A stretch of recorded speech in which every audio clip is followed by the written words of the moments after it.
Hi guys, this is EBPMAN with Tablets for Me, and today we're going to do an unboxing review of the Neo Hybrid case from Spigen for the Galaxy Note 4. So this case is made out of two materials. The first is the TPU material that you see, that is what the front and the back of the case is made of. The second is a polycarbonate material that is framing your phone all the way around, as you can see here, and it also has these metallized buttons. These buttons are not metal, but they're metallized, meaning that they have a coating on it that makes it look like they are metal. The inside, as we've discussed in some of the other videos, has this design or pattern inside that really allows the disbursement of the energy or the impact when your phone is dropped. So what we're going to do next is actually take it apart and insert our phone, our Note 4, to see how it fits and how all the cutouts align. So the first thing we're going to do is remove the actual frame from the case. In order to do that, what you're going to do is you're going to work your way from the back, right? So I have my phone case facing down, and I'm just popping the frame this way. Don't try to take it out the other way because you'll crack the frame.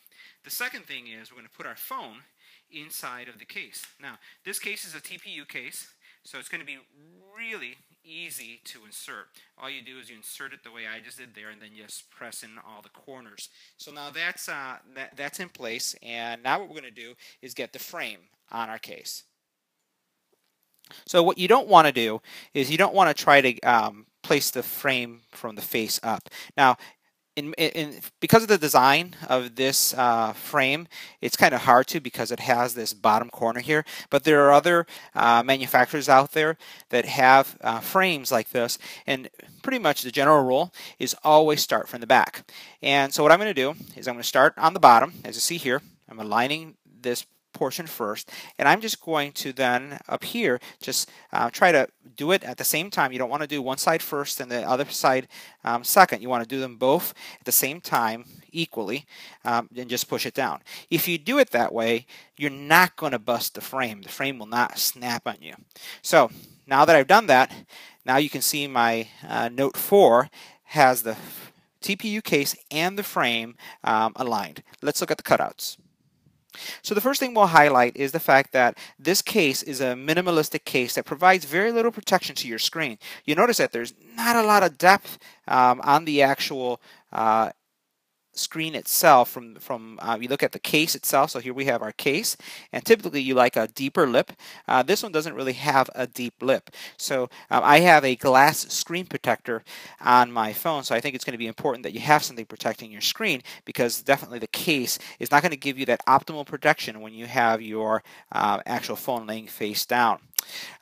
If we take a look at the top here, you'll notice that the infrared port that we have right here, that is the one that is for your remote control, is easily accessible.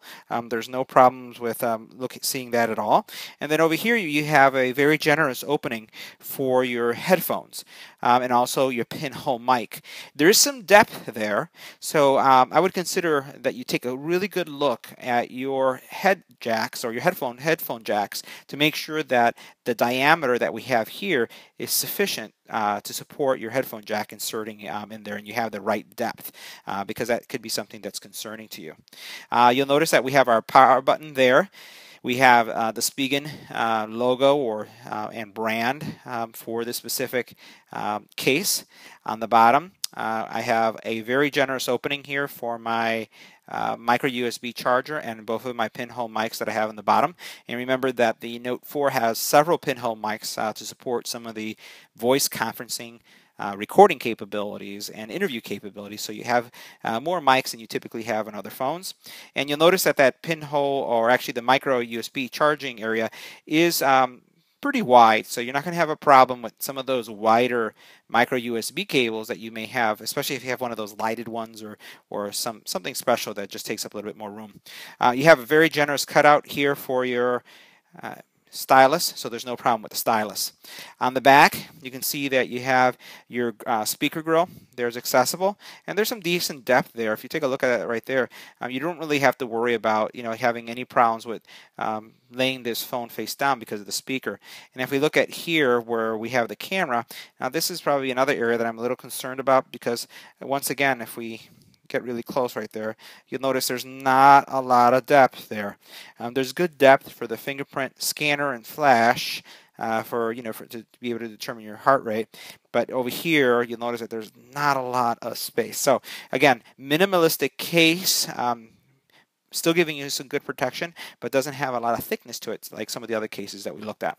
The power buttons work, so you notice I'm just pressing the power button and it's just turning on, not a problem. And the volume buttons seem very responsive. That was, once again, our review of the Neo Hybrid with metallized buttons from Spigen. Once again, this is a thin profile case. If you're looking for something thin like this, then that's definitely the kind of case that you should consider. It does not have a kickstand, and it also comes in an assortment of colors, not just this electric red, but there are several colors that are available on Amazon. As always, thanks for watching. If you have any comments or questions, leave them on the YouTube channel. I will include the link for this product, and don't forget to like and subscribe and share.